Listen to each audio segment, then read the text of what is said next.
జోహార్. మనం 18వ దశాబ్దంలో అక్షరాస్యత లేని భారతదేశంలో ఒక మహిళ 1831 జనవరి 3వ తారీఖున నయాగాం అనే గ్రామంలో పుట్టినటువంటి సావిత్రిబాయి పూలే ఆమె యొక్క బాల్యంలోనే 8వ ఏటనే బాల్య వివాహం మహాత్మా జ్యోతిరావు పూలే ద్వారా జరిగింది. ఆమె మనువాడినటువంటి సమయంలో ఆ రోజుల్లో ఉన్నటువంటి అగ్రవర్ణాలు ఎవరైతేనేమి ఉన్నారో ఆ అగ్రవర్ణాలు ఆమెని చాలా అవమానపరుస్తూ జరిగింది.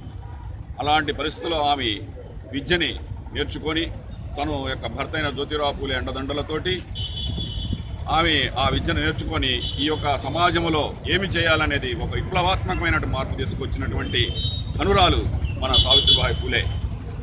ఆ సావిత్రిబాయి పూలే తను చదువుకున్నదే కాక ఆ యొక్క గ్రామాల్లో అక్కడ ఉన్నటువంటి ఎస్సీ వాడల్లో పల్లెల్లో గ్రామాల్లో పిల్లలని ఒక చోటగా చేర్చి వారికి విద్య నేర్పి ఆ విద్య ద్వారా పెంపొందించి తద్వారా కుల వృత్తులతో ఉన్నటువంటి వాళ్ళని కూడా పైకి తీసుకొచ్చినటువంటి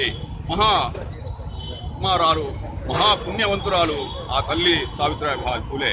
అయితే ఆమె ఆ నడుపుతున్నటువంటి ఆ స్కూలే కాక తద్వారా దాదాపు ఒక 8 పాఠశాలని నడిపించినటువంటి ఘనత ఆమె సావిత్రిబాయి పూలే. ఆ తర్వాత ఆమె సాహిత్యంలో కానీ ఆమె కొన్ని రచనలు చేసినటువంటి మహానుభావురాలు మన సావిత్రిబాయి పూలే.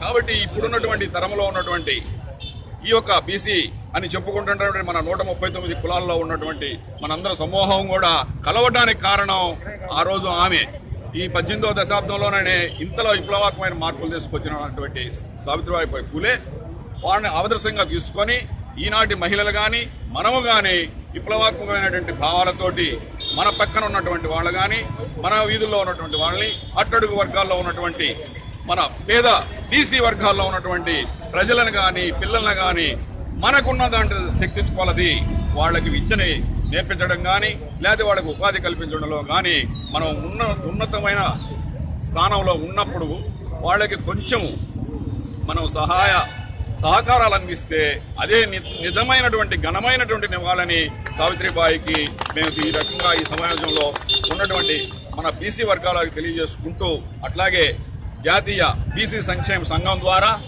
బీసీ ఫెడరేషన్ ద్వారా ఈ యొక్క కార్యక్రమానికి ఇచ్చేసిన పెద్దలందరికీ కూడా నమస్కారాలు. ఈ అవకాశం ఇచ్చినటువంటి వారికి ధన్యవాదాలు.